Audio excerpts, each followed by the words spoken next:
కేంద్ర సహాయ మంత్రి పెమ్మసాని చంద్రశేఖర్ గుంటూరు ప్రభుత్వ ఆసుపత్రిని సందర్శించారు. అత్యవసర వైద్య విభాగంతో పాటు వివిధ విభాగాలను ఆయన పరిశీలించారు. అనంతరం సంబంధిత శాఖల అధికారులతో సమీక్ష సమావేశం నిర్వహించారు. ఈ కార్యక్రమంలో ఎమ్మెల్యేలు మహమ్మద్ నజీర్, గల్లా మాధవి, సూపరింటెండెంట్ డాక్టర్ కిరణ్ కుమార్, ఇతర వైద్యులు పాల్గొన్నారు. ఈ సందర్భంగా పెమ్మసాని మీడియాతో మాట్లాడారు. అన్ని విభాగాల అధికారులు, సిబ్బందితో సమీక్ష నిర్వహించారు. ఆసుపత్రిలోని అన్ని విభాగాలలో సమస్యలు ఉన్నాయని చెప్పారు. గత 5 ఏళ్లుగా సమస్యలు పరిష్కారం లేకుండా అంతే ఉన్నాయని అన్నారు. టీడీపీ ప్రభుత్వం హయాంలో ఆసుపత్రిలో అనేక రకాల అభివృద్ధి కార్యక్రమాలు చేశారని గుర్తు చేశారు. ఆ తర్వాత అభివృద్ధి నిలిచిపోయిందన్నారు. కేంద్ర రాష్ట్ర ప్రభుత్వాల నుంచి రావాల్సిన నిధుల గురించి అధికారులతో చర్చించామన్నారు. రాబోయే కొద్ది రోజుల్లోనే ఆసుపత్రిలో ప్రక్షాళన చేపట్టి అభివృద్ధి దిశగా నడిపిస్తామని ఆయన వెల్లడించారు. జనరల్గా ఏంటంటే ఎవ్రీ వీక్ ఒక డిపార్ట్మెంట్ని తీసుకొని జనరల్గా రివ్యూ చేస్తూ ఉన్నాము. ముఖ్యంగా మేము లాస్ట్ 2-3 మంత్స్ నేను వచ్చినప్పటి నుంచి కానీ లేకపోతే లోకల్ ఎమ్మెల్యేల దృష్టిలో కానీ గవర్నమెంట్ హాస్పిటల్లో చాలా ఇష్యూస్ ఉన్నాయి. ఏసీలు పనిచేయకపోవడం కానీ, ఎలివేటర్స్ పనిచేయకపోవడం కానీ, లేకపోతే ల్యాబ్ టెస్టులకి పేషెంట్లు గంటలు వెయిట్ చేయడం కానీ, లేకపోతే కొంతమందిని ఇక్కడ ల్యాబ్ టెస్టులు ఉన్నా ఒక్కొక్కసారి లేవని చెప్పి వేరే వాటికి పంపించడం కానీ, ఇట్లా multi parking issues, sanitary issues, లేకపోతే పేషెంట్కి పెట్టేటువంటి ఫుడ్ మీద ఉన్నటువంటి ఇష్యూస్, రకరకాల చాలా ప్రాబ్లమ్స్ ఉన్నాయి.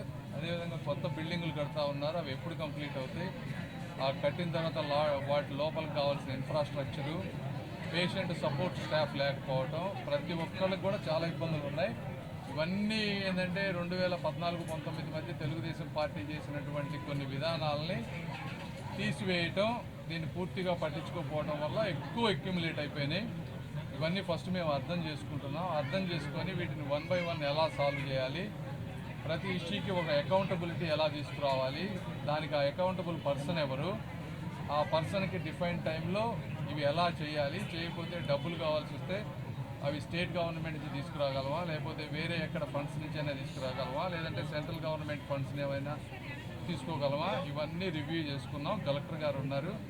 అన్ని డాష్ బోర్డ్ క్రియేట్ చేసుకొని మిగిలినవి ఎలా అయితే చేస్తున్నాం, ఇది కూడా 1 by 1 అన్నీ మేమేదో అద్భుతాలు చేస్తాము లేకపోతే ఇవన్నీ చేస్తామని కాదు, కానీ చేయగలిగినవి చాలా ఉన్నాయి. ఎఫర్ట్ పెట్టి కంప్లీట్ చేయగలిగేవి వీళ్ళ లిమిట్లో, అంటే వాళ్ళ చేతుల్లో ఉన్నాయన్నీ కూడా చాలా వరకు చేయొచ్చు. అంతవరకు చేసే విధంగా ఒక 1-2 months యాక్షన్ ప్లాన్ ప్రిపేర్ చేసుకుంటా ఉన్నాం. Thank you. అందరికీ నమస్కారం. ఈరోజు గౌరవనీయ కేంద్ర మంత్రివర్యులు, అలాగే కలెక్టర్ గారు, మిగతా శాసనసభ్యులతో కలిసి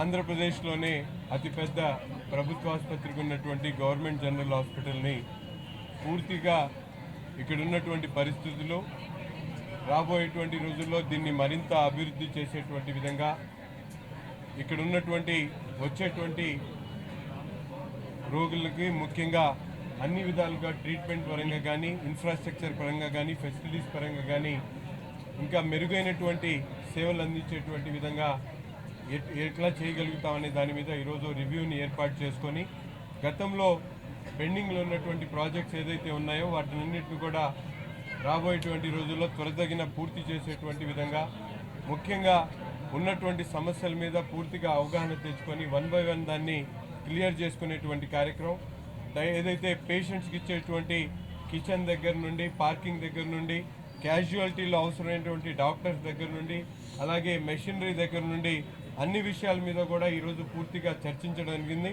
డాక్టర్స్ అందరూ కూడా వాళ్ళ పద్ధతిలో చాలా నీట్గా పర్ఫెక్ట్ చేస్తూ ఉన్నారు. కానీ ఇన్ఫ్రాస్ట్రక్చరు అలాగే అడ్మినిస్ట్రేటివ్ కాన్సెప్ట్లో కొన్ని జరగాల్సిన లోటుపాట్లు ఉన్నాయి. వాటిని అన్నింటినీ కూడా రాబోయేటువంటి కొన్ని రోజుల్లోనే పూర్తిగా స్ట్రీమ్లైన్ చేసేటువంటి అవకాశాలు ఉన్నాయి. అలాగే ఇంకా కొత్తగా అభివృద్ధి చేయాల్సినటువంటి ప్రణాళికలు, డిపిఆర్లు రెడీ చేయమని చెప్పి మంత్రివర్యులు కూడా చెప్పడం జరిగింది. మాకు కూడా కొంత అవగాహన ఉంది. కలెక్టర్ గారికి దృష్టికి తీసుకొని వెళ్ళి వాటిని కూడా గవర్నమెంట్కి ఇవ్వడం, అక్కడి నుంచి ఫండ్స్ని రాబట్టుకొని ఇంకా జీజీహెచ్ని ప్రజలకు, ముఖ్యంగా ఈ చుట్టుపక్కల ప్రాంతాల్లో ఉన్నటువంటి అన్ని ప్రజలకు అందరికీ కూడా ఉపయోగపడేటువంటి విధంగా ఇక్కడెక్కడ లోపాలు లేకుండా రాబోయేటువంటి ఒక 2 నెలల్లోనే దీన్ని పూర్తిగా అభివృద్ధి చేసేటువంటి విధంగా ముందుకు సాగుతామని చెప్పి